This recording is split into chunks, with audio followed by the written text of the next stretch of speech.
Stephanie Bishop, welcome to Booktopia. Thank you for having me.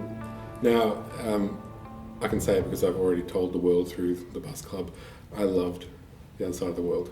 Absolutely loved it. So this is a biased interview because I'm already in your court. But one of the things that makes it difficult for an interviewer when discussing the book is there are so many subtleties in the telling that if I point out much in the book, it's going to ruin the reading experience for many of the readers. And I want the people listening to read it, and to read it in the same way, we're not knowing what comes up.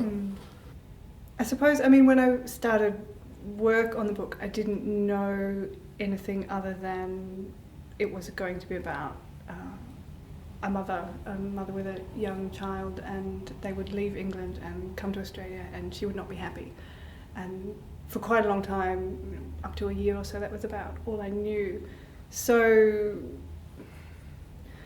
the plot as such really came about by accident. I didn't know as I was writing what scene would follow what scene. So in a way, for a long time, I suppose I thought about that book by thinking about the themes that were driving it and the kind of core emotional experiences that I wanted to convey. And so I started with that and then tried to find scenes that would capture that or sort of move that emotion forward. So I suppose if you had to kind of talk about the book without talking about what happens in the book, you'd end up with having a conversation that was to do with motherhood and ambivalence and nostalgia about home and longing for places. I think there are a lot of different themes that work through the book, and each character has a different set of sort of conflicts and desires that often work against their closest allies.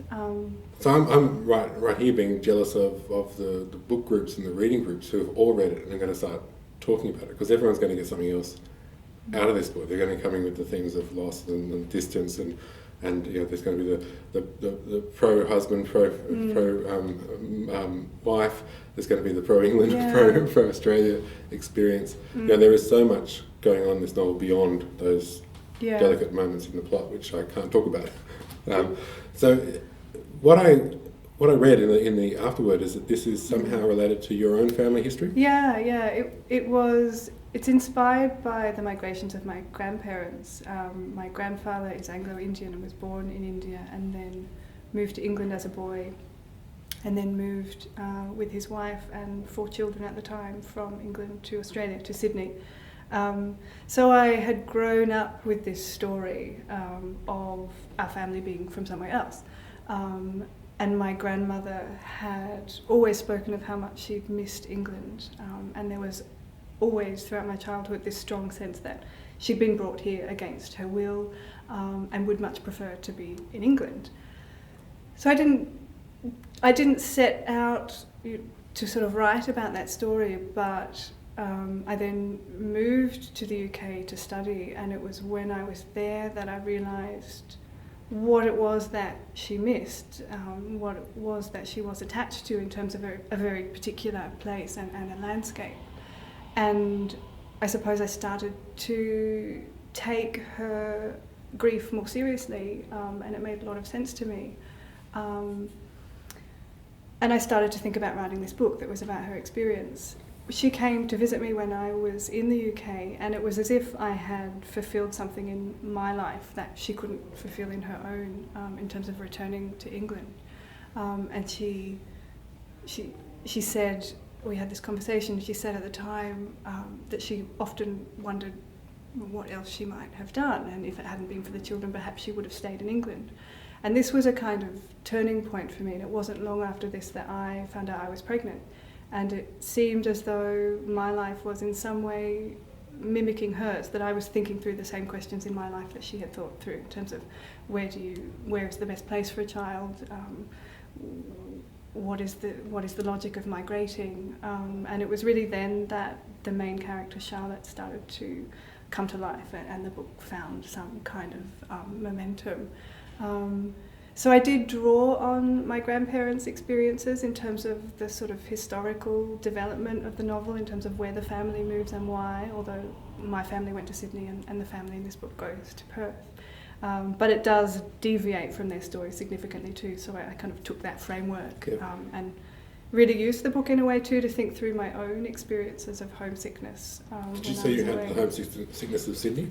I had the homesickness for Australia in general when we were in the UK, but then when we came back to Australia, it wasn't, you go away and you come home and home isn't the same anymore. So then when I came back to Australia, I started to miss England intensely. So the book kind of was born out of a series of migrations and sort of longings that moved in multiple directions. Yeah, I think if you do form an attachment with another place, there is that. I mean, my own experience, I went to England very young, and I spent 19 months over in Europe, and when I got back, I felt that I didn't know where I was. And where my focus of home was now. Intellectually, it's always been Europe.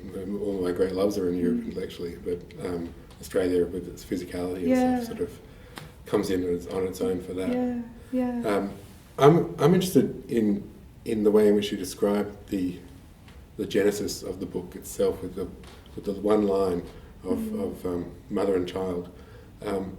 You have a PhD, you're a doctor, and you teach creative writing. Is this the approach that you would teach others to take? In a way, yes. I mean, the teaching scenario is slightly artificial in that they've got 3 months, a semester to sort of develop a piece of work. I teach a novel writing course, which again only lasts for 3 months, so I ask them to start developing work on a novel in that course. And the idea, it's actually not, I do try and teach from my experience. So yes, in a way, I would recommend that. I ask them to think about the kind of core idea or core emotion that they're trying to sort of develop a novel around. I don't recommend them to go and sort of think of a plot and work that way. So I do teach based on how I find that I instinctively work. I don't think I could do it any other way. When I was reading The Other Side of the World, I crashed into Nick Cave's album The Boatman's Call, and to me, while I was reading, it became the soundtrack. That's great. I love it. Of the book, because I feel that he's on the other side of the world. He's fallen in love with a West Country girl. There's this problematic relationship, and both wanting different things, are very strong characters, and it seems to fit so nicely. I think that's great. I'm happy to accept that as the soundtrack. It's wonderful, Because I love a book which evokes the memories of your own struggles in relationships, your own emotional challenges, and one that can maybe guide you through. And music and great musicians do that, and film can do it. But I think novels are the best at giving you a virtual reality of how to work out an emotion or a path. And this one really, especially in this time where there are so many really boring things said about motherhood and family and the rules and regulations and the straight-laced and also relationships. This will get people talking, because this just goes with that particular soul and works its way through according to the needs they're in. And disregards all the musts, and you should do this and you should do that. It's kind of brave to do it that way. Was it just because there are issues that you were looking at as an individual yourself? It was partly that I did write that book with a young child, and although it's not biographical, I think there is a thing that you do, or that I do as a writer, and I suspect we do it as parents, where something will be happening with a child and you'll have this kind of little quarter of your brain going on that will be extending that event or making it worse or thinking of an alternative, and that happens, that you have this kind of fictional version going along whatever real thing is actually occurring. So some of the scenes that are more challenging and sort of a little terrifying to read, I think, or I found difficult to write as a parent, did have some kind of root in sort of in the difficulties of parenting. So there was that element of maternal ambivalence that I was conscious of in myself, And I think most people are, if they're quite honest about it. And I was interested in extending that and taking that to some kind of extreme. Well, I think that in those extremes, for some people it isn't an extreme. No. And for some people, it's going to be a great relief reading this book. Mm. Because you'll have a character who's facing the same things Yes. they're going through. Yes. And it'll make sense of it. Because Yes. that's so much Yeah. of this kind of talk about these kind of issues these days, Yeah. pushes it into areas which are to do with depression or Yeah. to do with... I totally agree. Yeah. And this could just be a rational response to a circumstances that doesn't fit in everyone else's view. I completely agree. It's such a relief to hear you say that so many readers have said to me about this book that Charlotte must have postnatal depression to do the things that she does and behave in the way that she does.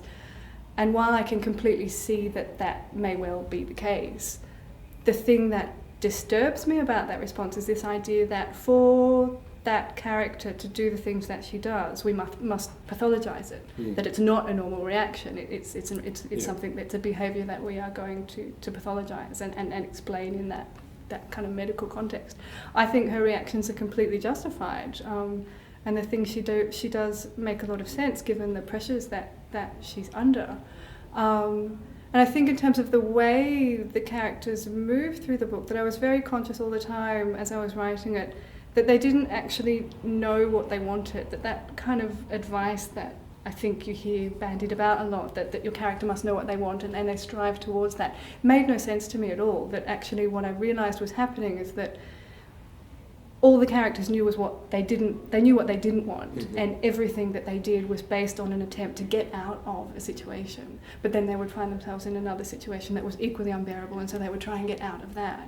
And that was how the novel moved. It wasn't, Charlotte doesn't know what she wants. She's caught in a really difficult space, and she does things for what I think are very justified.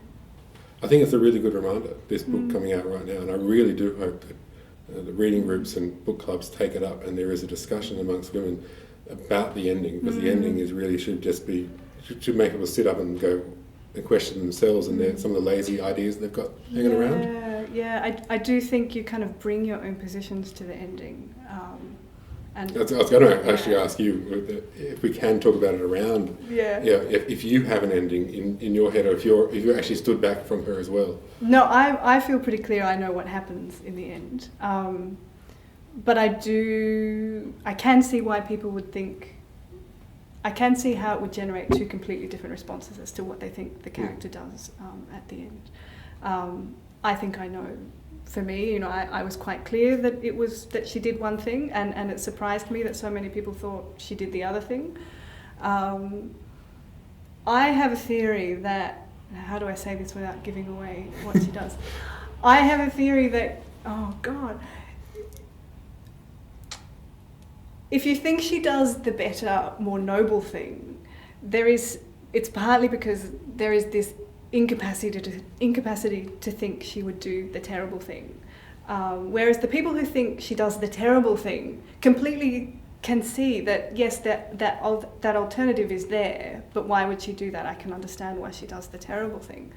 But the people who think she does the good thing just can't accept that she would do the terrible thing. It's just no go. They will not go there emotionally. Yeah. And I find that incredibly interesting. That I feel like telling them to read the book again. Yeah. Yeah, I've had people tweeting me saying, can you please tell me, what you think happens at the end? I'm in the middle of this discussion and we can't decide. Yeah. Reread. Yeah. Stephanie Bishop, thank you very much for talking Booktopia. Thank you so much for having me. It's a pleasure.